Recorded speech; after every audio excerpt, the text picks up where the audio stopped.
Hello, everyone. Welcome. I'm Russell Ferguson, the chair of the Department of Art at UCLA, and it's my pleasure to introduce Catherine Opie tonight as a speaker.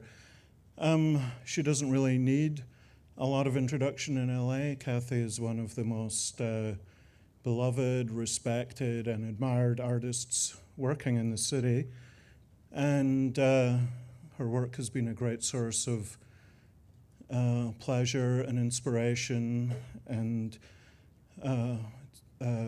everything else for me since before I even moved to Los Angeles. So it's a great pleasure for me to welcome her here to give a lecture in this series. As I think we all know, Athey is one of the leading photographers of her generation, and she is one of the leading documentarians of the American landscape and people. She's had numerous solo exhibitions, including a complete survey a few years ago at the Guggenheim Museum, Catherine Opie, American Photographer, and I think the title gives a sense of where she's positioned and where other people see her positioned.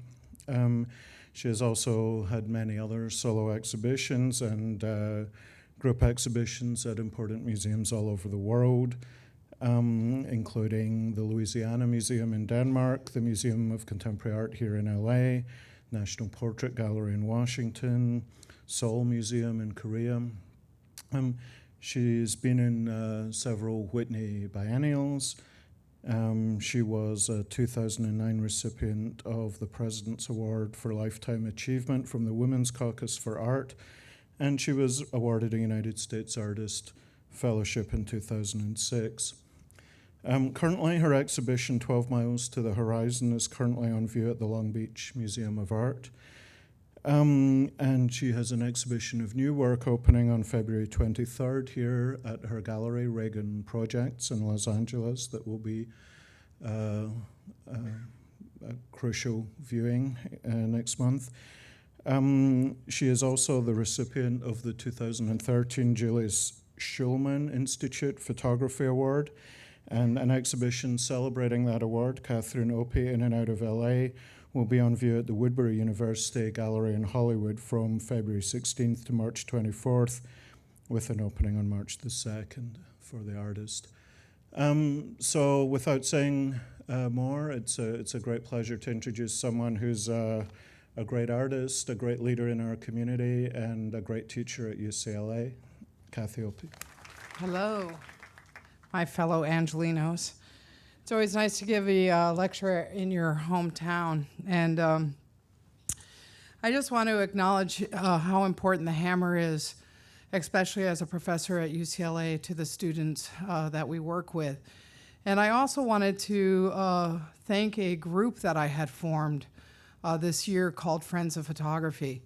And I wanted to let you know that we have a few possibilities of adding some more people to that group, and that if you're interested, I do have the Friends of Photography brochure that you can get from me after the lecture.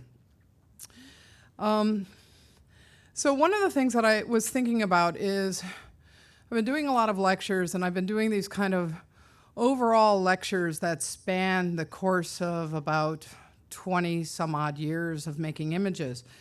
And I decided, instead of doing that, to kind of frame it in relationship to a starting point of 1999. The curtains are going to open now. It's a very dramatic moment as you guys sit amidst a sea of pink that I get to look out into. 1999 is, in some ways, the relationship of it for me, and why I wanted to frame the lecture in terms of that date, is that it was a critical changing point in terms of how I chose to make work. Oh, wow. Really does a lot of things here. And one of the things that I had been doing is I had been working very serial in terms of bodies of work. So being and having followed portraits which were made of my gay and lesbian community, my SM community, my transgendered friends, Then we went from that to freeways, to houses, to mini malls in the American cities. And there was a point in time in which I realized that the emptying out of the American cities, even though it was really important in relationship to creating a specificity of identity, which you'll see some of those images tonight, I really began to be interested in this idea of democracy. And what does democracy mean in relationship to an idea of kind of trying to implement documentary photography back into a system in which that the predominant kind of photographic force at this point was people performing in photographs, no longer kind of existing and looking out at the world. So there was a lot of work in relationship to a conceptual model of photography. And so in 1999, I thought, okay, I'm going to go back to kind of those days of Robert Frank and Walker Evans and Dorothea Lange and begin to kind of think about how do you even frame the idea of the American landscape as a place. And I decided that 1999 was a perfect place to frame it because of what I call now at this point the quaint fear of Y2K. So at this point, we thought we were going to lose all of our information, right? The computers were going to shut down, everything was going to happen, but we didn't realize that really what was to follow was the Bush administration. So I'm going to start with the sequence of these, and these are sequenced in relationship to how I sequenced them in the book, which is called 1999 In and Around Home. And you start out with just a sign in the landscape, which is Pier. And later on, I found out that it was actually an oil company because somebody wrote me and said, oh, Pier is an oil company. But for me, it was just a sign in the landscape. Like, what does Pier mean in relationship to the American landscape? And basically, I left New York City, where I was living at the time and teaching at Yale. And I got in the car with a good friend of mine, an artist, Daphne Fitzpatrick. And we decided for 3 weeks that we would drive all the back roads through America, and that our deal with each other was that we would stop anytime either of us wanted to make an image. And so for 3 weeks, we basically just kind of went on this great American road trip. And the road trip previous to this was a body of work I did in 1998 called Domestic, where I spent 3.5 months in an RV going around the United States photographing lesbian domestic couples together. And I think that that really informed me wanting to kind of tackle the American landscape in relationship to the road trip. So you go through it, and a lot of times that I really like to think about images as a lot of artists do in relationship to trying to set up different systems of language. So in a certain way, I'm always interested in what is the iconic and kind of the non-iconic of the image. Like, how do we deal with treating a different kind of category? So in a certain way, the back of the sunflowers is not the sublime. It's what we don't expect. It's the kind of the anti-aesthetic of an image. But then when you follow it with what we kind of assume as this aesthetic moment in the image, how does that relate to one another in terms of a diptych or on a page together? And so with it, it was really gestural. It was just about marks on the road. This is a young boy at a motorcycle race that we came across, and he is the only figure in the body of work, and it's because of the language that is placed on his back, which is our goal is one and the same, the search for knowledge. And then you are about ready to experience the thrill of your life. And every photographer has to take this image. It's kind of in our DNA to stand in the middle of a road and do this. And then this is a poorly attended Civil War reenactment. And like Evans and Lange, their message was about the front of the billboards. So in a way, to try to figure out, once again, to set up a language so that in terms of disinformation of the possibility of Y2K, that the back of the billboard was kind of the position that I wanted to take in relationship to not knowing what the language or the set of circumstances were that were set before us in dealing with the American landscape. Sugar Cane Factory, The Friendly Touch, which was in New Orleans, and it's interesting because it was obviously about race, but it's the alien hand, it's the green hand shaking the white hand. You know, we all go back to hand-painted signs, so a lot of it was that kind of relationship of signage and how it interacts with us. And just swamps, deals on wheels. And, you know, this was a huge transformation for me in relationship to putting a camera back in my hand. Up to this point, I was predominantly shooting with a 4x5 or an 8x10 or a 7x17-inch panoramic banquet camera. And so this was going back to like a Mamiya 7. I actually had a camera in my hand, and I had trained at San Francisco Art Institute as primarily a street photographer, kind of studying mainly out of the Zarkowski School. And, you know, working with Hank Wessel and Larry Salton and this kind of whole group of people in that range that came really directly out of the John Zarkowski School from MoMA. And so to put a camera back in my hand versus kind of setting everything up on a tripod was allowing me to kind of create this freedom that was much quicker in relationship to producing images. So crop yields can be written on a board once Y2K happens. Swampy water.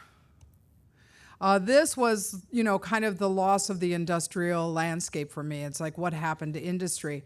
And so I was very excited when I came upon this. And then when I was in the darkroom, I realized that little cardboard sign says, "Mark sucks donkey dick and he likes it." And, you know, again, it like began to transform like the idea of what happens with this kind of place that is left behind. The G's go in upside down in hot dogs. Y's are put in after the fact in candy bar.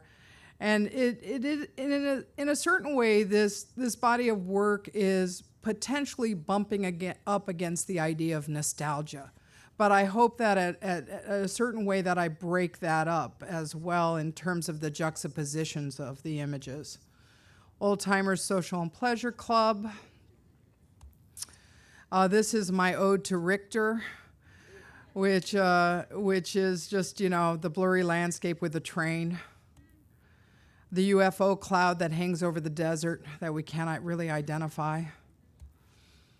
And this image, I think, was a really interesting image because I think I realized something that I wanted to do later on with this horizon line in the middle and kind of the relationship to what this kind of sublime landscape does and whether or not the sublime landscape even really works. And I think that this was I think that different bodies of work, there's moments in which I take an image that begins to inform other bodies of work. So that body of work, 1999, kind of hung out by itself. It was this little lonely body of work. It never showed anywhere except for in Portugal. And I was approached to do a show in Connecticut, and I wanted to show 1999, but I wanted to frame it in relationship to the politics that began to happen in our country. And so from 1999, we had the election of George W. Bush in 2000. And we had basically 9/11. And we had a lot of things that began to change that no longer did the American road trip or the notion of the American landscape feel like it held the same things. People were wary of leaving their homes. There were more home theater kind of being built than ever before, where people just kind of isolated themselves. So in relationship to that isolation, I wanted to mirror that kind of quaint freedom, as I call it, of 1999 to 2004, 2005, which was the re-election of George Bush, in relationship to my neighborhood in South Central, West Adams, in terms of a body of work called In and Around Home. So you start out with, and in 1999, all the landscapes and all the bodies of work are untitled. In and around home, actually, all the pieces are titled. So this is Sunday morning breakfast, and it's typical scene in our house where Oliver, at the time, who was 2 years old, would want to speak to the dogs more than he would want to eat his scrambled eggs. And then, so it goes from domestic photographs of my family to then street photographs. And this is a mural of Monica Lewinsky on Western Boulevard. Then with it, I wanted to figure out, and I'm always interested in kind of the materiality of photography. Like, what happens when you use a certain kind of material that connotes kind of a message? And so at this point in 2004 and 2005, it was photography at this point was predominantly being switched to a digital era. And in that, what happened to that argument or that notion of the document, the photograph as the document? That no longer did we think about photography in terms of truth, but we began to kind of manipulate it and load it, not saying that photography wasn't manipulated before, it certainly was in relationship to what we view and how we frame images, but there was a different kind of urgency in relationship to that. So one of the other great manipulators in the country is the media. So I decided to mirror Polaroid, which was kind of on its way out as like the last potential material of forcing the document, but photographing from the television set, the daily news. What does it mean for all of these messages to kind of come through us? And how do we end up remembering them to a certain extent? Because they just pile on every day, time and time again. So this is a character, the first Polaroid, and this is a triptych, the piece. And the first character is a character on Days of Our Lives, a soap opera, where Philip is going off to war to Iraq. And then we have thumbs up, and then I was just sitting on the couch, and all of a sudden, a judge by the name of Dykes came on, and I had to throw that in there. Then we have the blonde news reporter and the brunette news reporter. Robert E. Lee, which was off the television with Katrina in New Orleans, hit. Abandoned television. Adlong Market, which is the local market in my neighborhood, with Julie and her dog Myra, my partner Julie. And then my daughter Sarah with her dog Momo. And this is a portrait that Julie took of me with my dog Nika, who had passed away 2 days after the photograph, and we knew that she was kind of on her way out, and she was a dog that I had had for 16 years. So it was kind of like the women in the household with their dogs.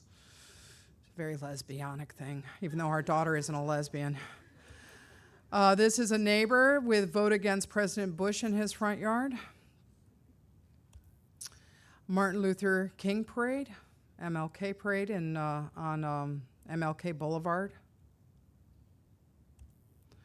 This is right down the street from me, which is often, unfortunately, a site in my neighborhood, which is a memorial site for a gang member who belonged to the Bloods who got shot. Self-portrait voting booth. This is Terry Schiavo and the Pope.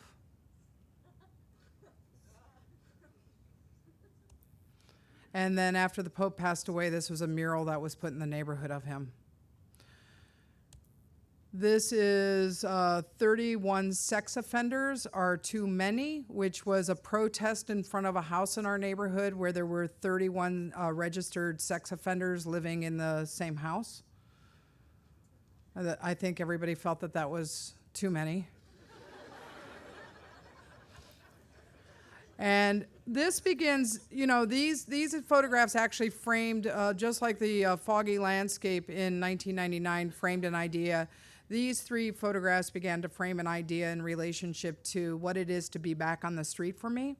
And I think that after emptying out streets, I began really to become interested in that idea of kind of we the people in terms of what it is to represent and kind of a greater urge of creating a documentary of kind of a democracy at a certain point.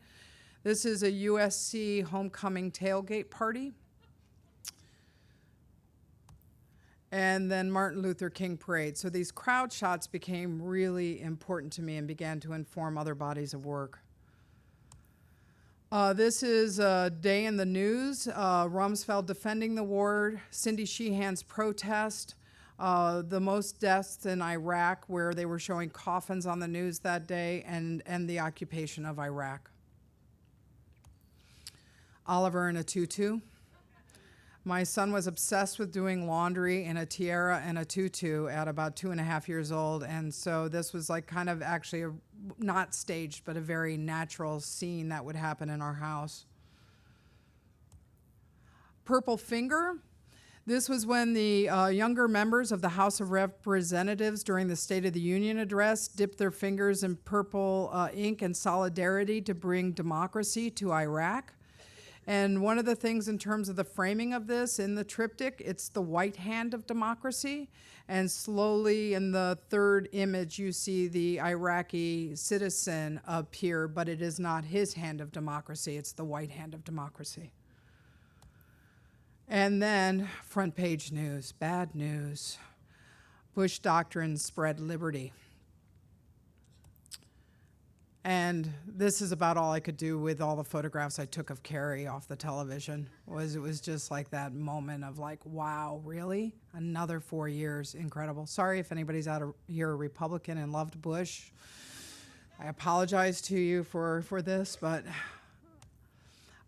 this flag hung in front of our house for 8 years. It was We the People Say No to the Bush Agenda, and with my Christmas tree kind of silhouetted in it.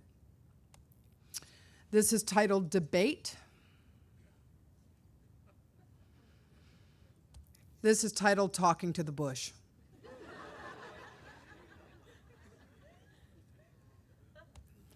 Three crosses and a shadow. You know, in a lot of the images, like the one in 1999 with the back of the billboard, there was a shadow of a telephone pole that made a cross. And there's a lot of different moments that I really try to like kind of figure out the relationship of the religious right in terms of how it affects me, not only as you know, somebody who is an out lesbian, but also in general to the kind of policies that they're dictating in terms of ideas of how we should live our lives. This is a religious experience, which was the group of people that gathered outside of Terri Schiavo's hospital room and were protesting to her being unplugged. This is called Stolen Converses, where this young girl in the neighborhood had stolen these Converses, and the parents had called the police on her, and they were standing in the corner talking to the police about what to do with the Converses. And this is our cat Cootie. This is Bush Smiles, Help Us. Still Life Tailgate, USC. A neighborhood pupusaria. Neighborhood garage. Ice cream truck. The confirmation hearing of Judge Roberts.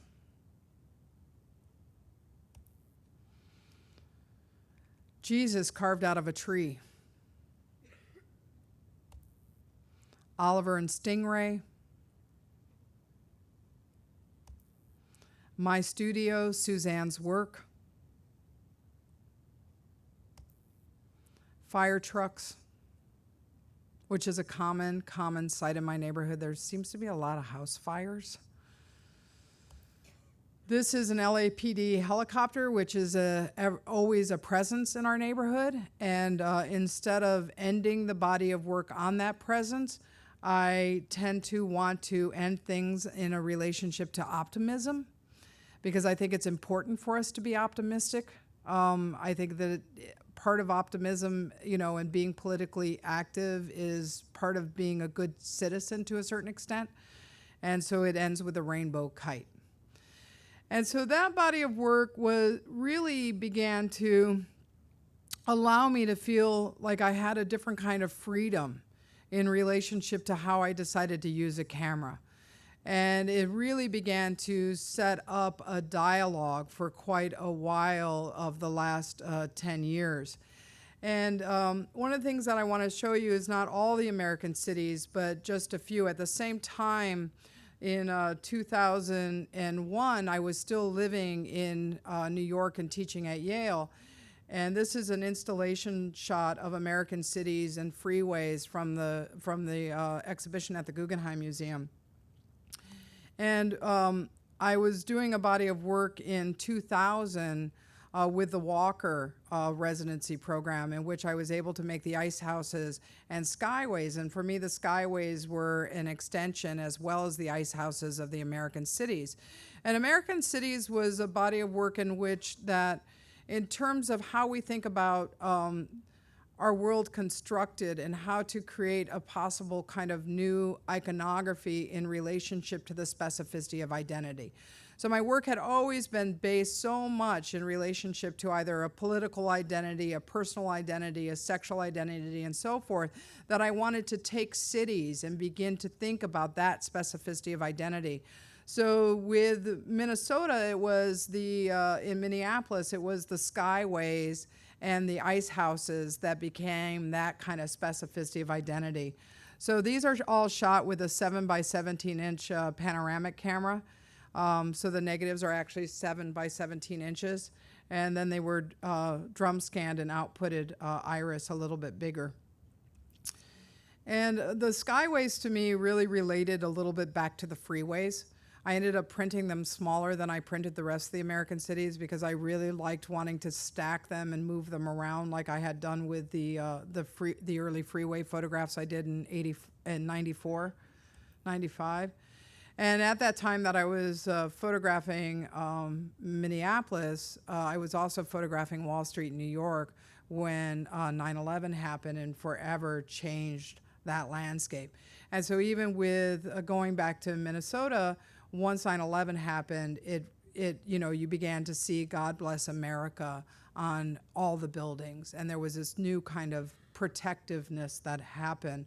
And it was even very difficult for me to be out with a camera and not be stopped by the police constantly and asked, what are you doing? Why are you doing this? Do you have identification on you? And one day I didn't have identification, and they took me in and questioned me and called the Walker and checked it all out, and I was okay. But it was a very amazing kind of transformation that happened about almost a permission of bearing witness in relationship to what it was to look out into the streets and begin to document places, to then having that kind of systematically shut down.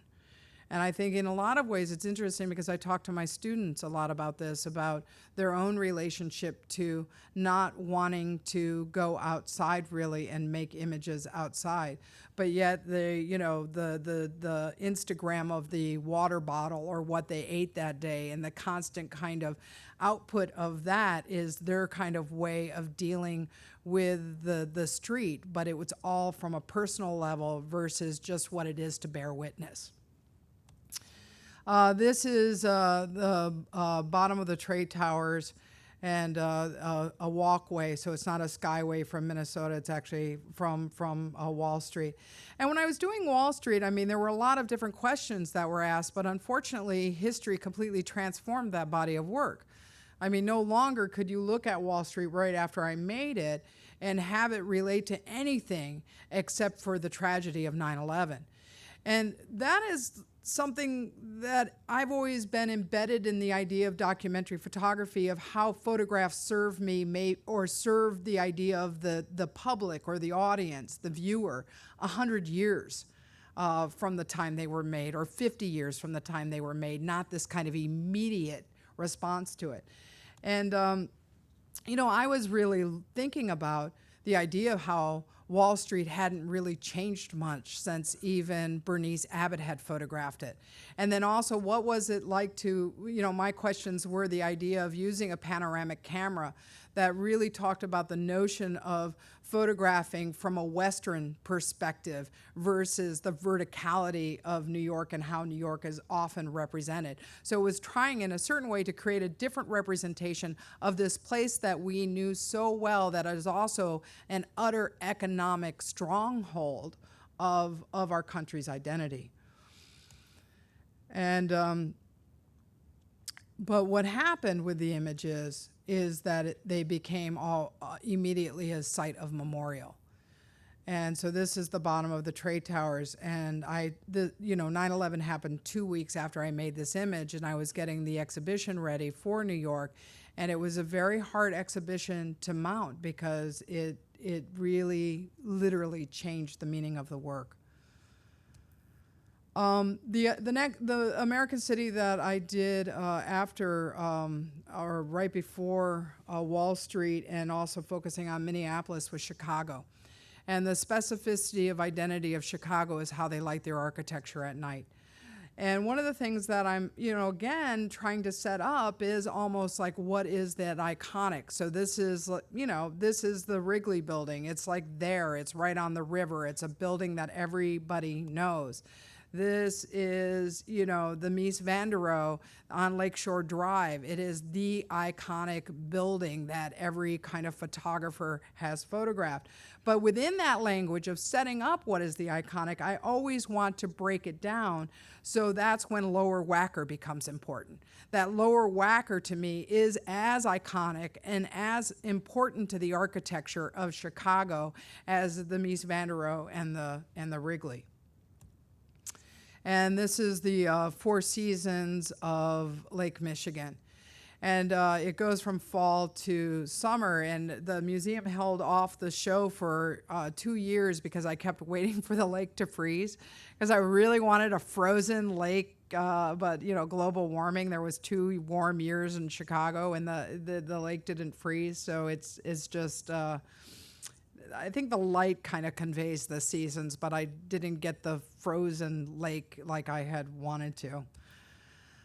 In 2000, I was approached by the Estate Project for AIDS to make a body of work with Ron Athey, who is probably one of the most important queer performance artists of my generation that I have done a lot of work with. And he was in my early portraits in the 90s and a very close friend. And much of his performance is in relationship to modifying his body and living with HIV and what it means to bleed in public and the politics of the queer body. And so I was approached by them, and I wanted to make something that I had never really made before, and they said, we've got a really cool camera for you to work with. And I said, and I like cameras. I mean, I really like cameras. And I'm like, oh, a new camera that I've never worked with. And it was this place called Moby Studios in New York, and it was the largest Polaroid ever that you could ever possibly make. So it's 10 feet by 40 inches.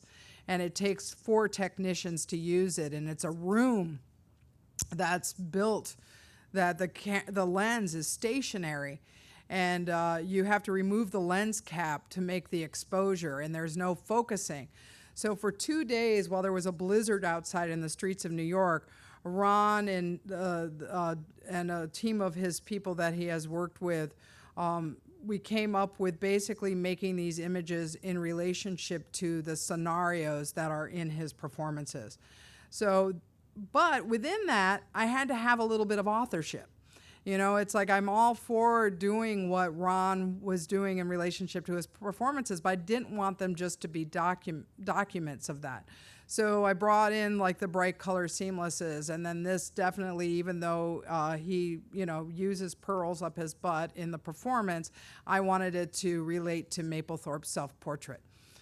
So trying to kind of embed that history within it. So it was 2 days making this incredible body of work that showed at thread waxing in its totality, which was the only time that it's ever shown altogether. But there is going to be a book published about Ron and his performances in which I wrote a piece, and it should be coming out in the fall, and the whole entire portfolio is going to be in that book. And this is Divinity fudge as a chandelier, a human chandelier. So each chandelier piece is pierced through his skin. And this is, I wanted to, with the images, there were a lot of very graphic, very intense images. And I feel that it's important to always have a pause. And also it is in relationship to a pause of silence in terms of a memorial.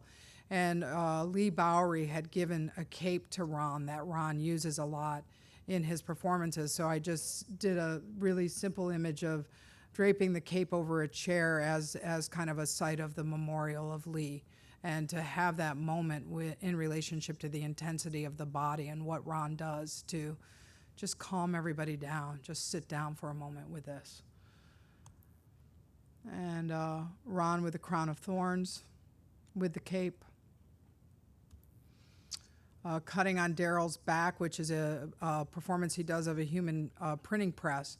And so over the years, there is an enormous amount of marks of scars on Daryl's back in relationship to that performance.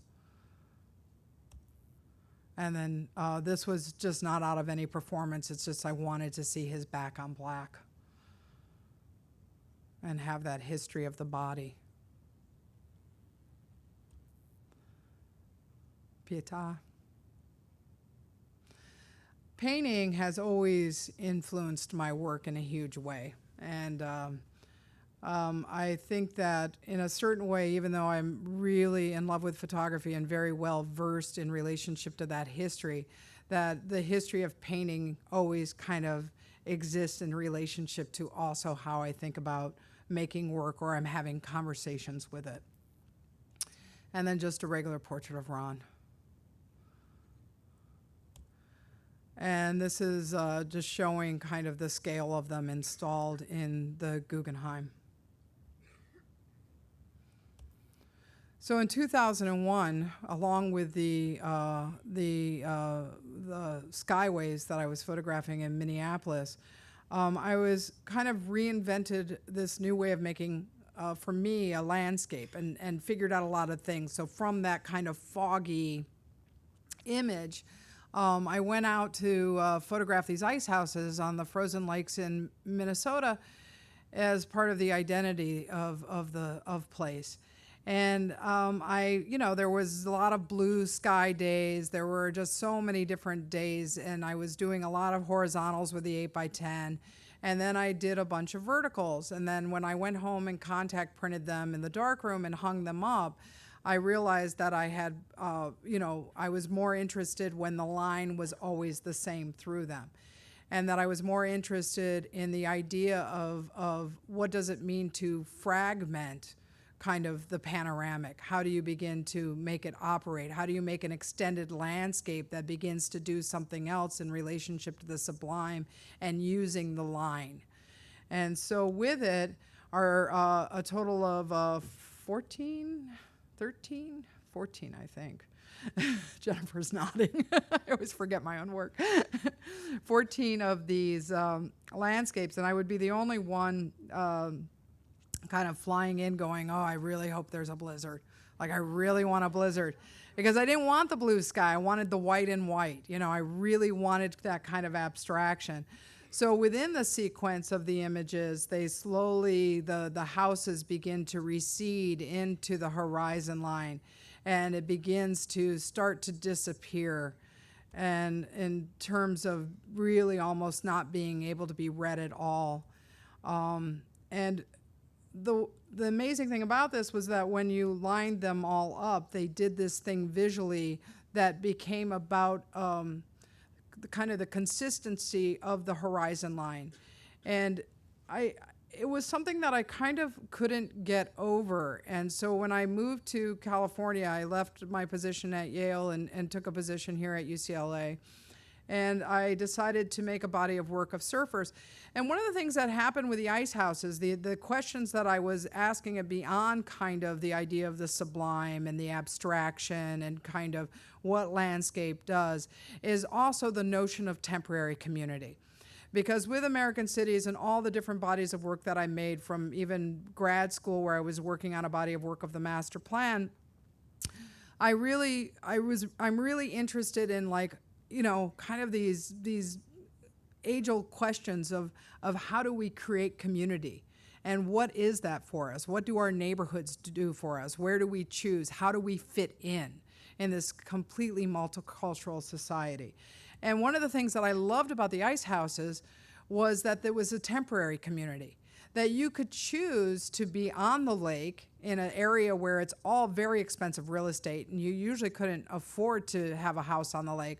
But within that 3-month period of time, you could actually drag your little ice house, have a satellite dish, have pizza service, even prostitution service, come serve you while you carved a hole in the ice to supposedly fish, if you wanted to. And I love the idea that, probably there were groups of people that always had their ice houses next to each other every year. But if you decided that you didn't like that neighbor, well, you could just drag it somewhere else, And that kind of temporal nature became really, like, interesting for me after emptying out cities of, well, how do we exist together and what happens? And so for me, the surfers began this thing in which it's utterly iconic and always known to be photographing surfers like surf magazines, where they're riding the big wave. But really, 75 to probably 85% of surfing is waiting for the next set, and it all falls dead in the water. And it also is a temporary community. So I like the idea that Brian Grazer can be next to the dude that gets stoned every single day and surfs, and then there's this shared moment. Like, how do we begin to share these different moments? And so there's also the equal number of these images to the ice houses, and it is just people waiting. And I began to realize what waiting was for me. And I think that waiting became very important. It became almost a place of meditation, from doing portraits and doing photographs out in the community of crowds and so forth. And it became a place for me to almost have a contemplation of even the water and the moment of, not giving myself the time to surf anymore, but the idea that I could bear witness to this and begin to have this very quiet, ethereal moment. And that photography is about waiting, and we forget to wait now. I mean, even in 2000, when I was making these in 2003, we were starting to be on our devices all the time, but we weren't quite there yet.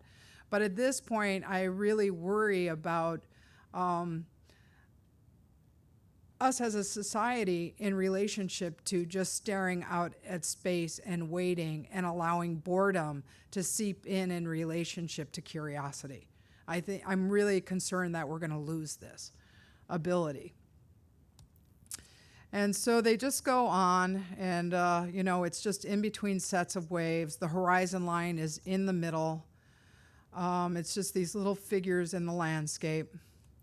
And I happen to love the water. I don't surf anymore, but I'm a big body surfer, and the water is a really important place for me.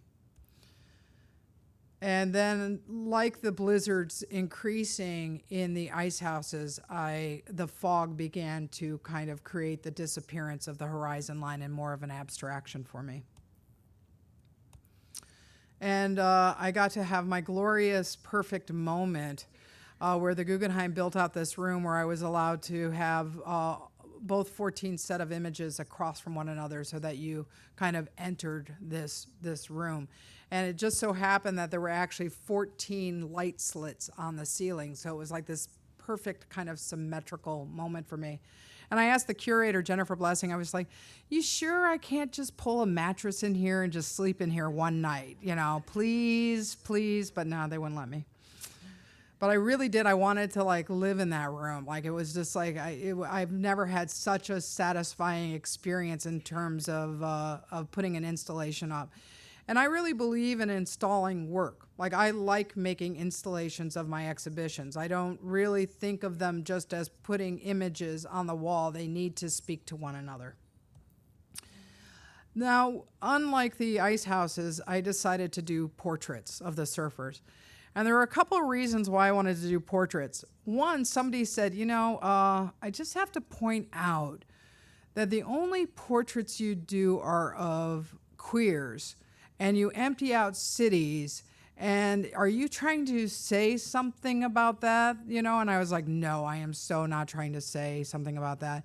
And I was missing portraits. And I also felt like the surfers in some ways were almost too sublime.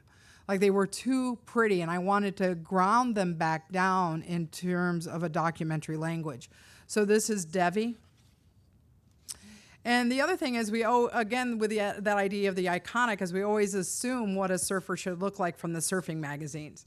But what I liked was what happened was it was after the moment of surfing.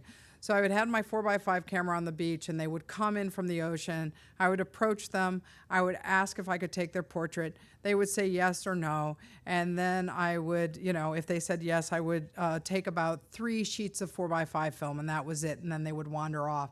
And I like that kind of euphoric look on their face, and it's almost like after sex look. This is Shivya.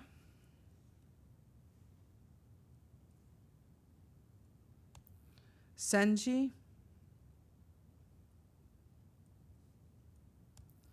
Matt,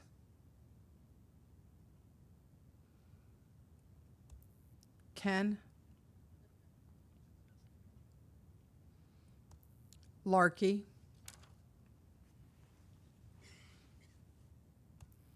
Coda,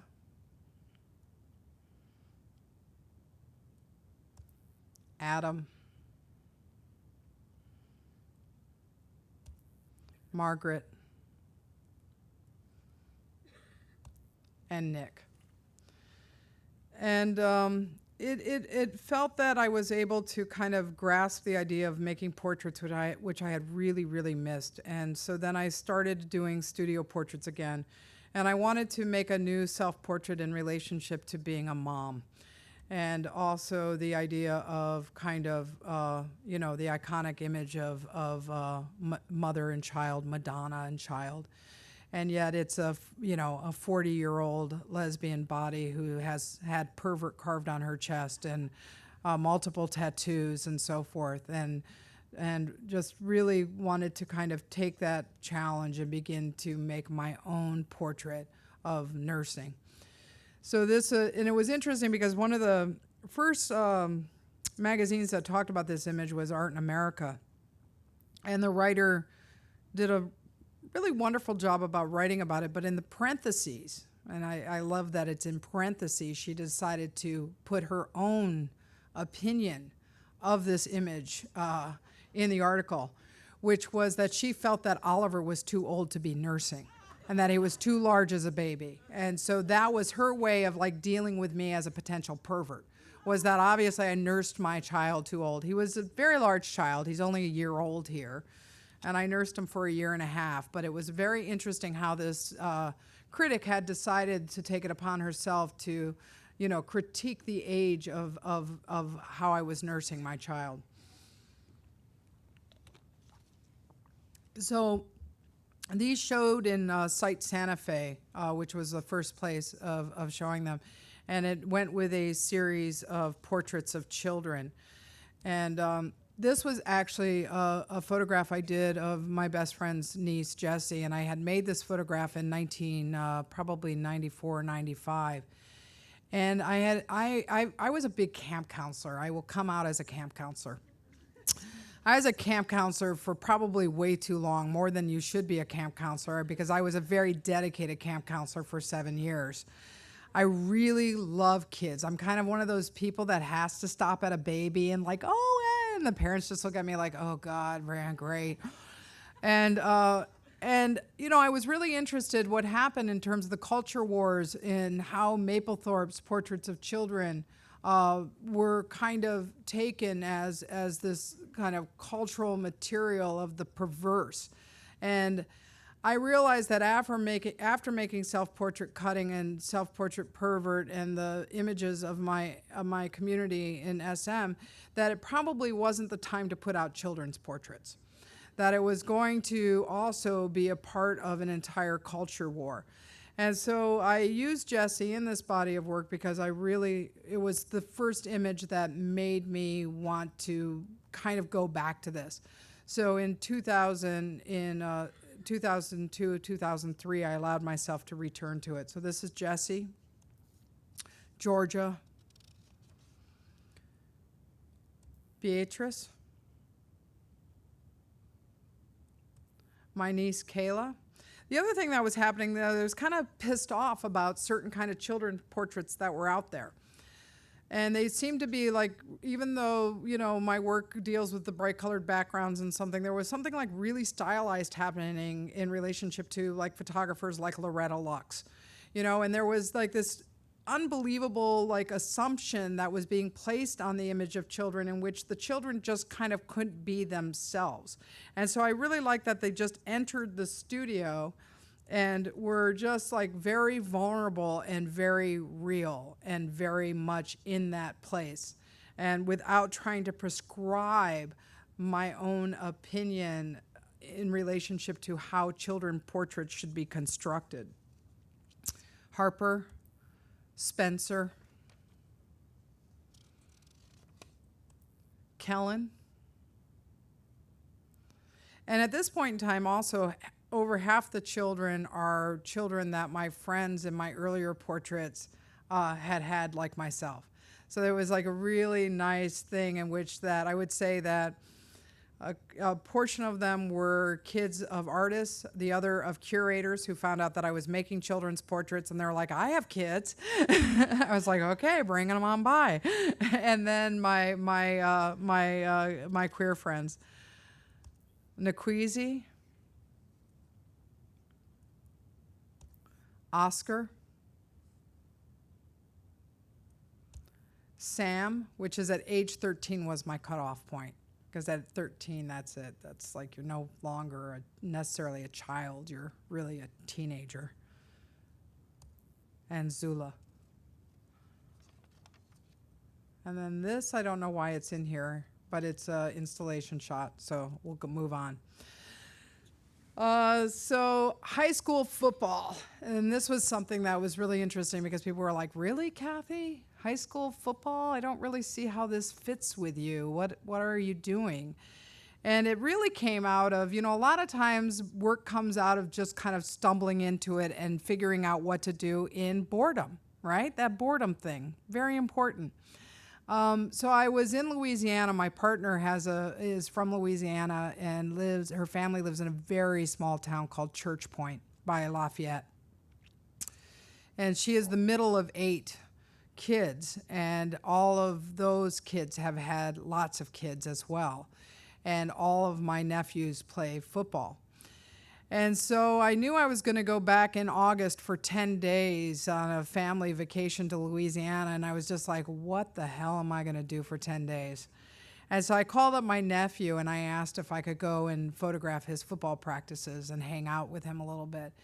And it was this really profound experience for me in which I recognized for myself a new relationship to the idea of American landscape. And I think it comes out of, again, that kind of history of love of painting. So thinking about American genre painting in which there was somewhat of a story being told.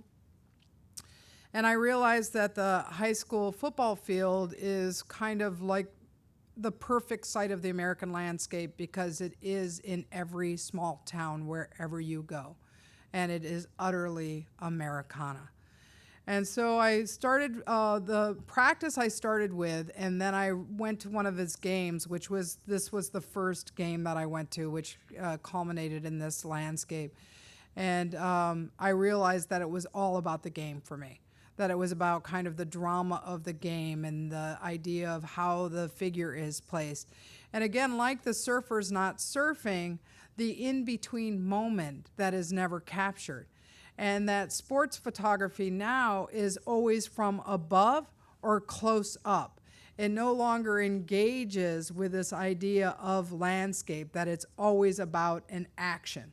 And so I wanted to have these kind of in-between moments happen with a great kind of spread of landscape. So the first one you saw was from, it's actually Fairfax High School from California. The second one was Louisiana. This one is Alaska.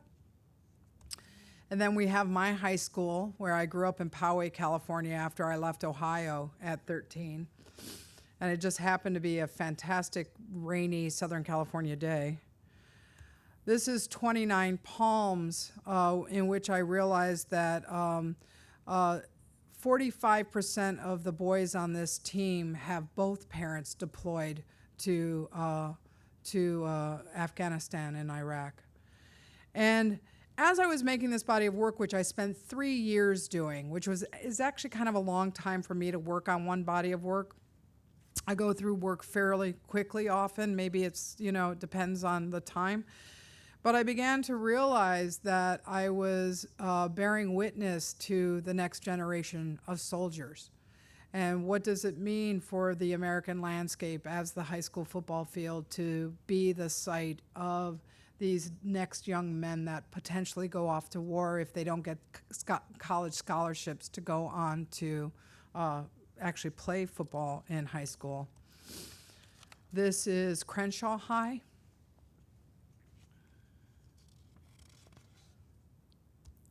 Staten Island.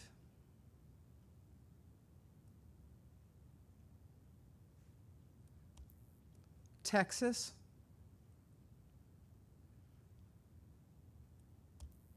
29 Palms again. Ohio.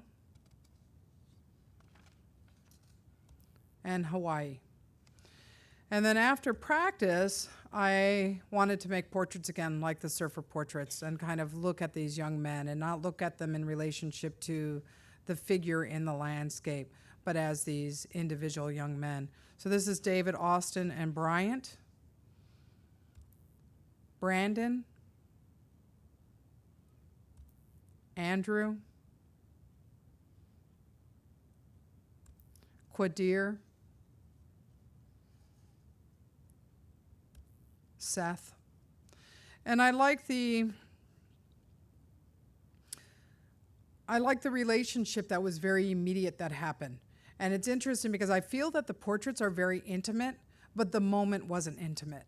And so it's really hard to figure out how to construct a portrait that is this shared moment that is very intimate when it's really like a line of 45 boys ready to stand in front of you for like maybe 3 frames and then out there, and they're all, calling each other whatever they call them each other, which is often, hey, you look like a fag, which is really unfortunate and it makes me feel really uncomfortable.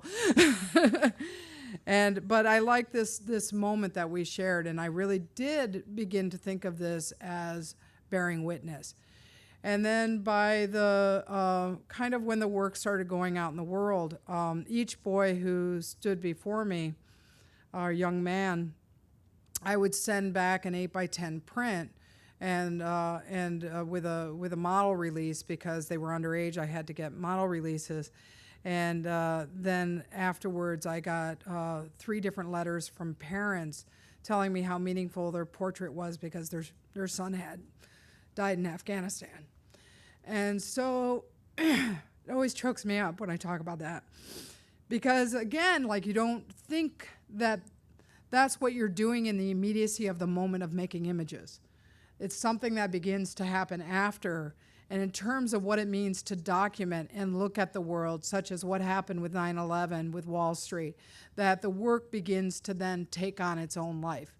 And I think that's what ties me so much to the notion of what it is to make images, is that place of bearing witness.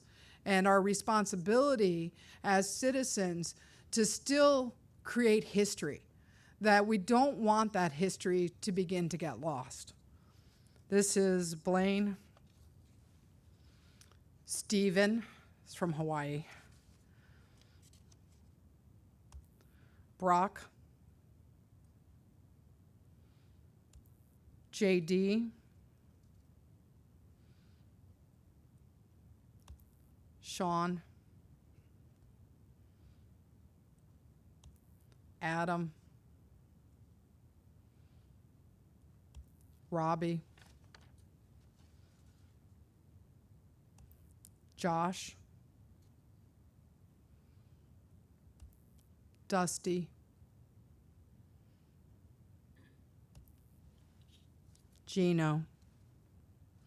Gino was just in the newspaper the other day.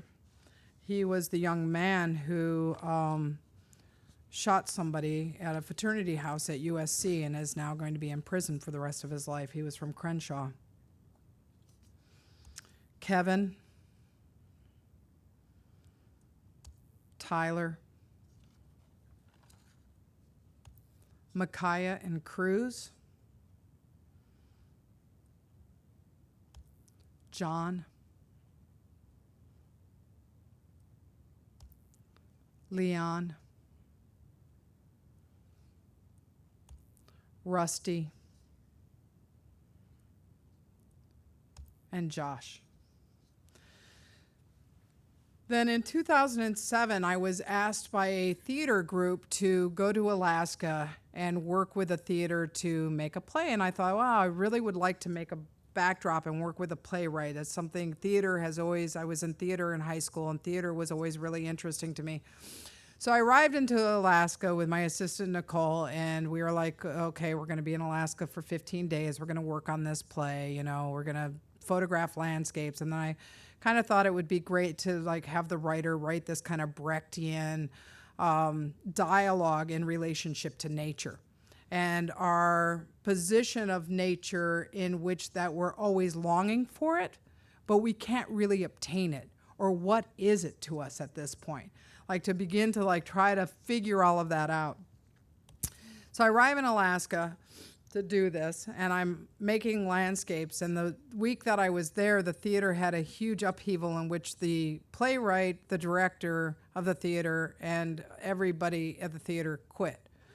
So I was in Alaska going, okay, I'm in Alaska, 15 days.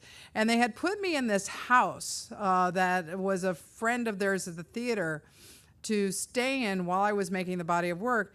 And then in the middle of the night, we got up to get a glass of water. Nicole and I, we just like woke up. We probably heard, and we found this guy sleeping on our living room floor. And we were like, oh, hi. And he goes, oh, hi, don't worry. This is my house. I'm going to sell it. And so I just came back to paint it and work on it. And we're like, well, you should have your house. Like, we'll leave, you know. We didn't know what to do, so we left. And it was just like this really odd moment in Alaska in which that when you, where we were in Juneau is you go 10 miles and it says end. You go another 10 miles, it says end. Like we had no idea that you couldn't do anything but reach signs that said end. And yet we were in this like amazing, like beautiful nature. So I wanted to like think about again, like making images, and this is at this point 2007. Photoshop is completely part of like the construction of the image. And what I liked about this was this is actually a found landscape that suggests that it was completely manipulated and made within Photoshop. And so this is Mendenhall Glacier, and it's just, you know, this kind of, and I used that like 19th century, you know, bush in the beginning. And so it's like that comment of like 19th century landscape photography that is utterly of this time.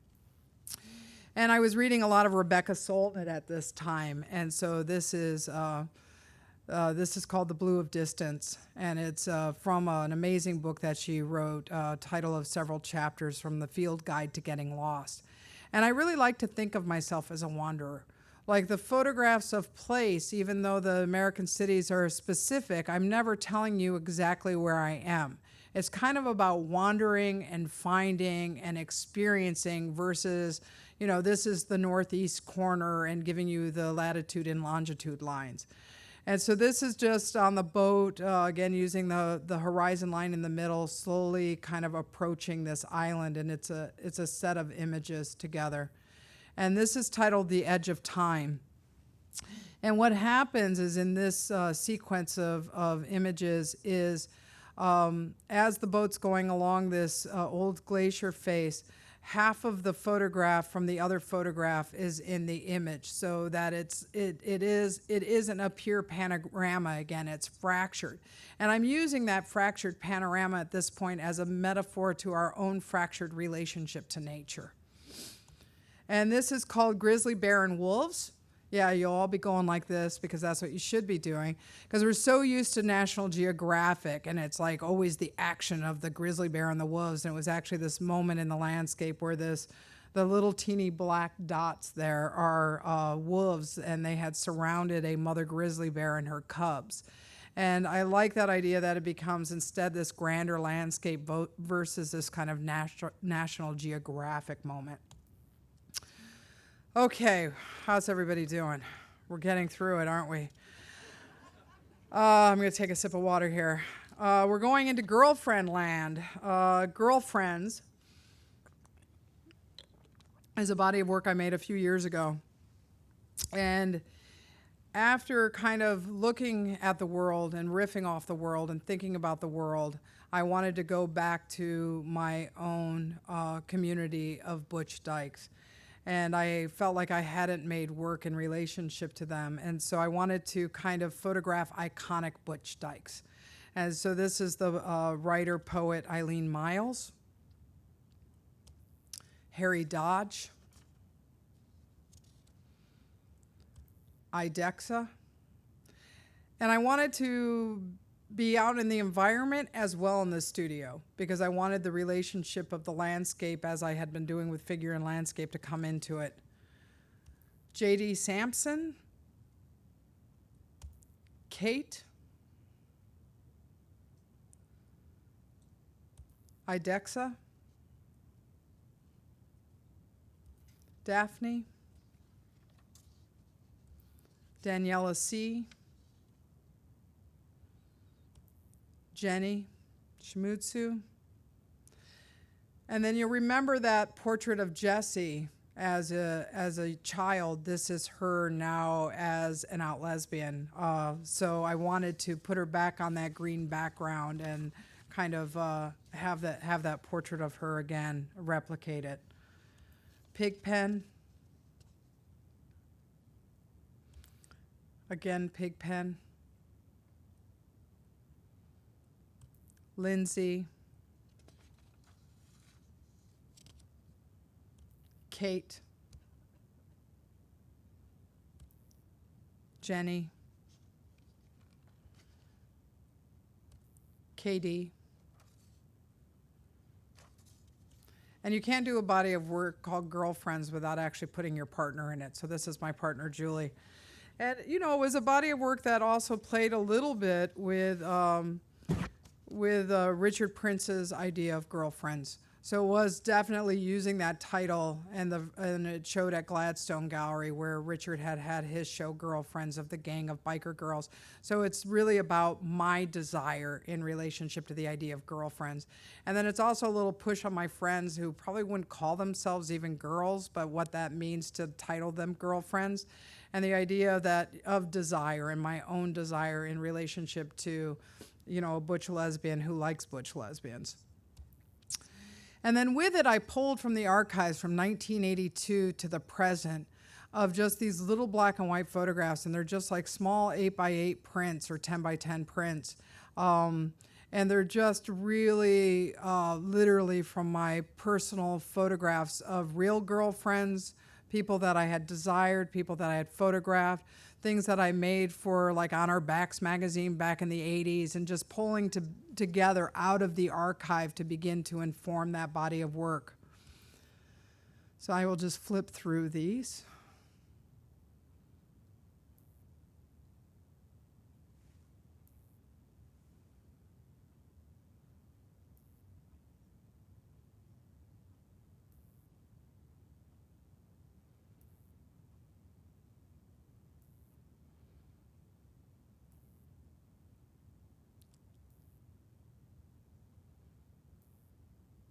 Very young me.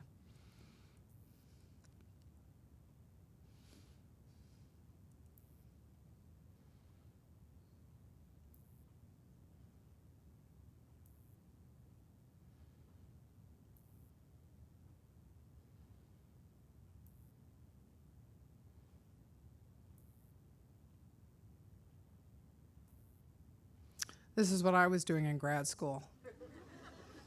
Just to inform my students out there. It's me at Cal Arts.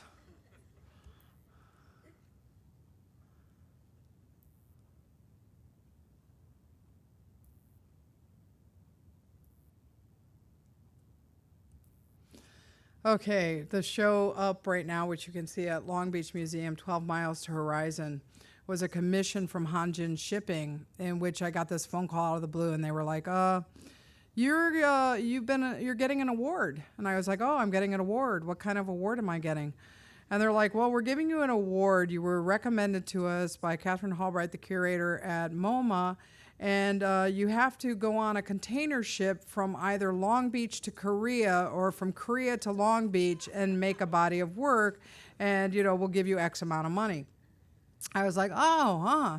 And it's so funny because Jennifer Lowe and I kept asking them questions like, well, what is the ship like? Or what do you mean? Like, what are we going to do? And nobody had any answers because nobody at the top of Hanjin Shipping had ever even been on one of their container ships. And so I decided to make a body of work of every sunrise and sunset again to kind of bust the cliche. And so this is leaving the port of Busan, and then you have 10 images of sunrises, which obviously some days the sun doesn't rise. That's the bust of the cliche. And I liked it as a time-based piece, and I thought of it as very performative to a certain extent. And the light was kind of incredible, and it's so incredible because I would spend 3 hours in the morning watching the sunrise and photographing it, and 3 hours at night watching it set. And just again, but it was so interesting because the ship is loud, it's moving, the photographs are these perfect kind of silent things. But I'm like this. I have my camera on a tripod on the deck, and the ship is moving constantly, so you move over like this, and then you look in the grid in the camera and it's in the middle and you go click, and then you're back over like that. So you're doing that for 6 hours a day trying to make these like sunrises and sunsets. Again, it's this lesson in waiting. And these are the sunsets. And I think the show is up at Long Beach until the middle of March, around there. And then this is arriving to the port of Busan. And a great curator, Helen Molesworth, decided to put these bodies of work together in an exhibition at the ICA in Boston called Empty and Full. And so she surrounded the middle of the installation, which you'll see installation shots, of these political landscapes that I have been making. So this is an immigration march. This is a protest to the war. And it's all very symbolic in relationship to the way that the American flag is being used. So out of 1999 and in and around home started these images from those crowd photographs. This is a Tea Party gathering. They're praying. Tea Party portraits. This was down in San Diego.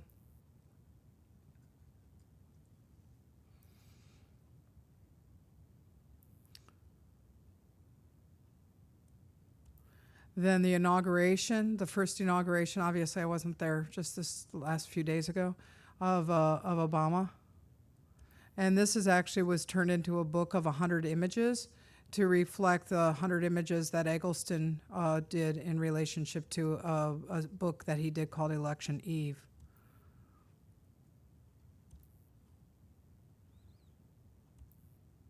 This is Prop 8. Women Michigan's Music Festival.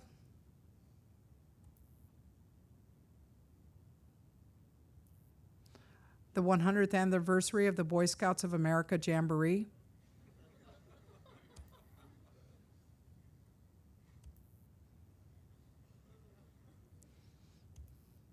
And then these are installation shots of how Helen wrapped the gallery. It was actually one of the first shows that I didn't install myself. And I just allowed her to really kind of go for it and really was interested in what she was trying to do. And it was actually the proposal, it ended up showing at the ICA because it was a proposal that I came up with after being nominated for the American Pavilion at Venice. And I didn't get it, but we went forth with the show anyway at the ICA.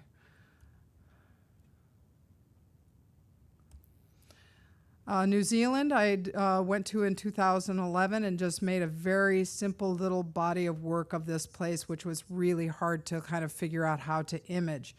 And I wanted to talk about it in relationship to tourism. And because I was definitely a tourist there to a certain extent, and most of images that were made were around tourism. This looks like a diorama, but it's actually live sheep at the sheep show. With the dogs are alive, everything's alive. It really is. And then just, the earth in New Zealand is absolutely amazing. So it was just kind of like looking at signage. And this is a young art student I had worked with because I was teaching, and it's almost like a self-portrait. Like I felt like I was almost photographing myself at that age. And then this was you'll see the new work that's coming up, but this is a rainbow.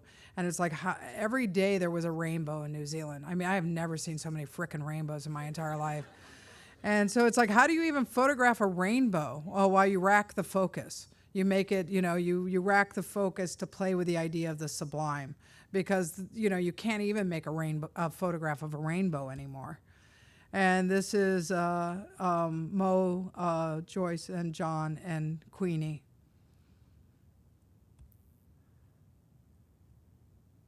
And the horizon line for once isn't in the middle. And then this is me, self-portrait as a wood chopper. Because I had to chop wood every day because that's the only way that we were there in the winter, and it was the only way to heat the house. Somewhere in the middle is a body of work that was a commission for the Cleveland Clinic. And it starts out with a view of a cornfield. And then you go through the 4 seasons of Lake Erie, which I grew up on. So it was really about returning back to home for me, going back to Sandusky. And the proposal for the Cleveland Clinic was to make this body of work that kind of created the outside on the inside of the museum so that the patients would have this almost ethereal place to go to beyond. I did get ice in the landscape, but that if you didn't want to go to the chapel, that you could have a moment of meditation in these hallways of the seasons of Lake Erie. And spring.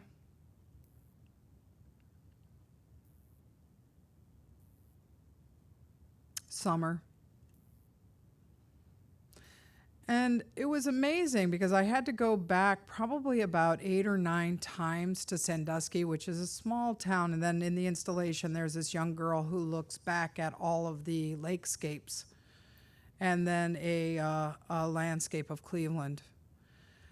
And this is the installation in the hospital of it. So you enter it from the cornfield, and then there's these little kind of units that you walk through down the hospital. And that's, winter had 5 images because when you're in the winter in northern Ohio, you really don't think that it's ever going to end. So all the other seasons were 4 images, but winter had a 5th just to have that kind of extension, like they're feeling right now as they have a cold front going through. And then with it, a book that Nazarelli Press just put out called The Middle of Somewhere, because I don't believe in the middle of nowhere. I think there is no middle of nowhere. So just playing around with that idea that Sandusky, Ohio was never really nowhere for me, that it was utterly important, that landscape of my youth.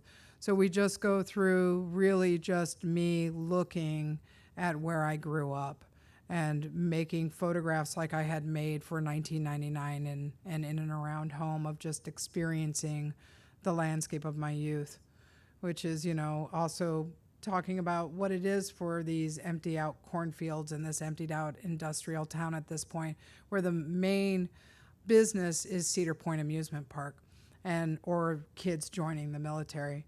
This was my dad's company. The company has been abandoned for 17 years now, but the cornerstone still exists. We made basswood boxes and plaques for people to decoupage and decorate, and it was called Opie Craft. And then they just kids who lived across from my dad's factory.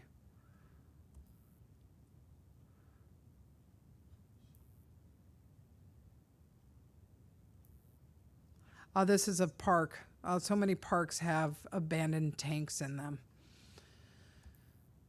I did go listen to the Homicidal Supermodels that night because there was nothing else to do, and they were really, really bad. These are these amazing ice boats that you put sails on and you fly across the ice on Lake Erie.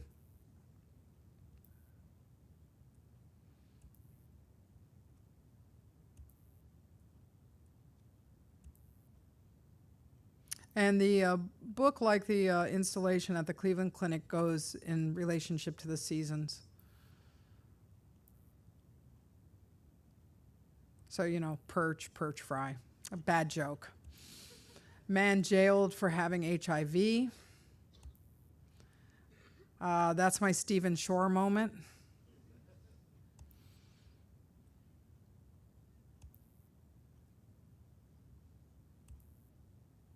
This was the largest grower of hothouse tomatoes in Ohio, which all these greenhouses now have just been completely overtaken by vines.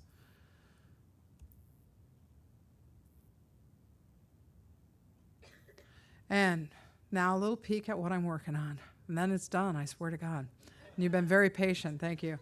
The show opens Regan Projects February, and I would say that it's again a huge departure, but a bit of a return to portraits and a lot of ideas, and I think that it has to do with becoming more internal for me.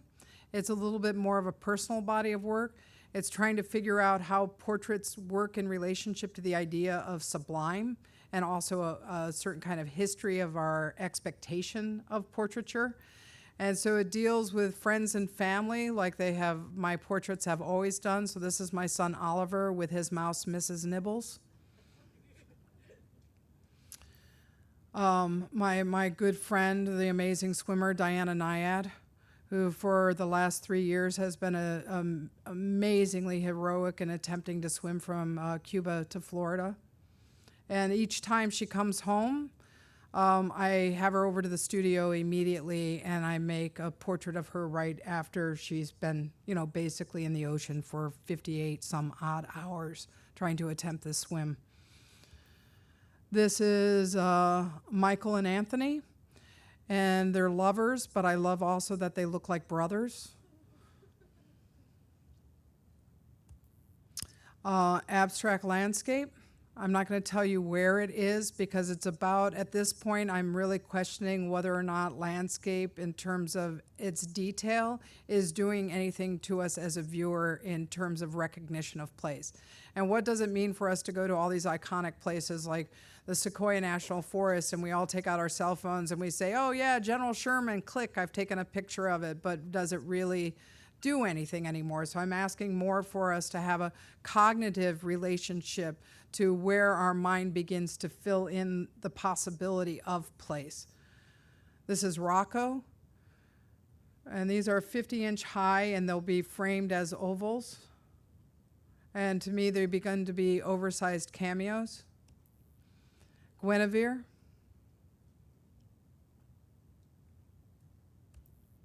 Math.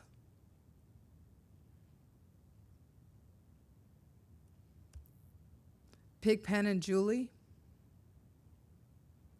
And there's a lot of kind of relationship of blood in this body of work. It becomes very symbolic, and it's symbolic of my own body as a 51-year-old woman in menopause. So the blood, again, it's like something that I've always loved about the body, and I've obviously made work previous to bleeding, but the blood becomes a different kind of symbolism because of the fact that I'm now in, you know, fully in menopause.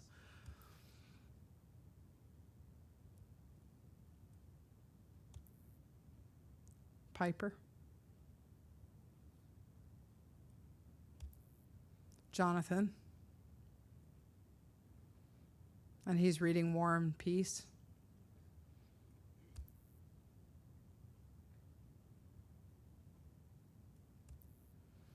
Kate and Laura.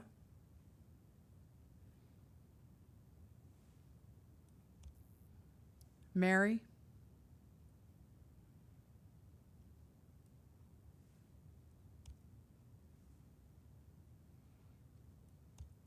And that's all. Thank you very much. So that thing that you said about when you take the photographs, they become something different afterwards. Sometimes, do you look for that now when you go to take photographs? Is that a part of your consciousness when you do it? No, I don't think so. I think that the portraits, maybe the newer portraits are a little bit more of that because they become allegory and they're more based around kind of symbolism, where before it was just really a relationship of bearing witness. So I think that maybe right now I'm a little bit more internal because of the relationship of kind of the journey I've gone through with the work at this point. What other artists inspire you now? Artists who inspire me now. Well, I mean, I would have to say that one of the things that happened with this new body of work was there are 2 different exhibitions that happened last November, not this past November, but the year before in London, which was, I got to spend an hour alone with the Divinity show at the National Portrait Gallery. They let me in before the queue. And then the other exhibition was the Richter exhibition at the Tate. And I think that it definitely, I'm having a conversation in relationship to a little bit of those ideas. But there's a lot of artists that I mean, I think that one of the things in terms of being a contemporary artist is that you are constantly not having only present conversations with your colleagues, but also with a past, and that everything that you look at, it kind of influences those conversations and those ideas to a certain extent. But I mean, it would be hard to list off everybody, but there's a lot of work that I'm interested in. It would just be like this long list. I mean, in terms of photography, I'm really interested with, in what kind of, from Reineke Kadijkstra to like the constructions of Gregory Crewdson's work. And then, even questioning what those begin to make. But I would have to say photography, the largest influence for me in photography is more in the past than in the present. So... Thank you. How does your teaching influence your bodies of work? It keeps you on your toes. No, I mean, in a certain way, I think having to explain and react so much to my students' work that then it creates your kind of own mental relationship to you being an incredible critic within your own process of your work. And that the biggest influence is just that constant place of dialogue, both from outside the university as I teach in other places and lecture and do studio visits, as well as my own students. And it's just that kind of constant relationship of what it is to dialogue about their work, as well as a kind of a history of work. You seem to like making books. Oh, yeah, I do. I love books. I think the photography book is like the greatest thing in the world. I mean, my office is just filled with monographs. I could just make books about everything. And I was really jealous when Stephen Shore started making an iBook every day. When iBooks first started coming out, like he would just make a book every day, and I'd be like, Stephen Shore, you are making a book every day.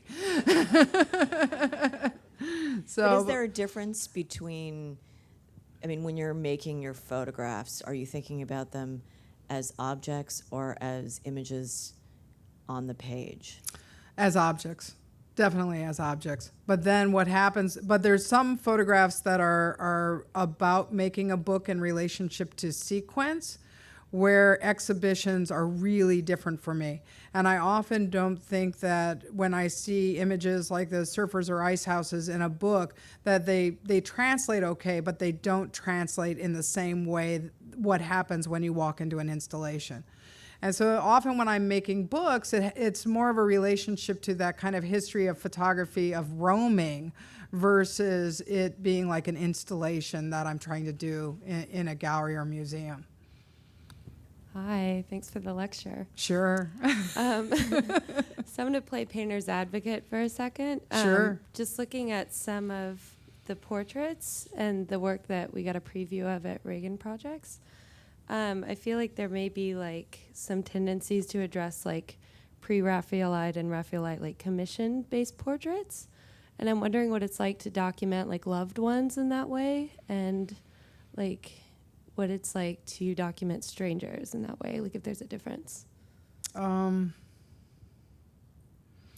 think that once I start documenting somebody, even if they are really close to me, that the relationship in the studio is, even if I haven't photographed them ever before, that they become like a loved one for me. Just like with the football players and stuff like that, that it just automatically, like my relationship to them is like the most important relationship that I've ever had in my entire life in that moment, you know. And I think that, I mean, the painting is going to be a really interesting thing in relationship to this new body of work, because it's probably in some ways the most painterly body of work that I've ever made. I mean, the early portraits were really, you know, influenced by Holbein. But I think that these obviously are influenced in relationship to kind of Caravaggio and the black and the void. And I've been thinking a lot about this, like, how am I going to frame this and how am I actually going to talk about it? And because, you know, they are photographs. And I think that, you know, the way that I am trying to frame it is that relationship to the sublime and what we know and kind of what we desire as a viewer. So even though that they're photographs that are constructed with this influence, it's really asking us more about our relationship to desire and the body in terms of a contemporary culture that reflects on the past. And that's what I'm trying to do. So we'll see what other people say. You said you have a camera fetish, sort of? And I'm wondering what your preferred camera is. Like, what's the one you feel most comfortable using or you're sort of happiest with right now? Well, I mean, right now I have a Hasselblad H2 with a phase 1 80 megapixel back, and it's pretty sweet unit. So, and I like it a lot. But every once in a while, like, I teach my students still large format, so I teach them 4x5 and 8x10 and how to still like develop their film with Developer and things like that. And there's a certain nostalgia that I have for that and worry of that going away. But I have to say I'm pretty satisfied not having to haul my 8x10 camera around anymore. Okay, that's it. Thank you.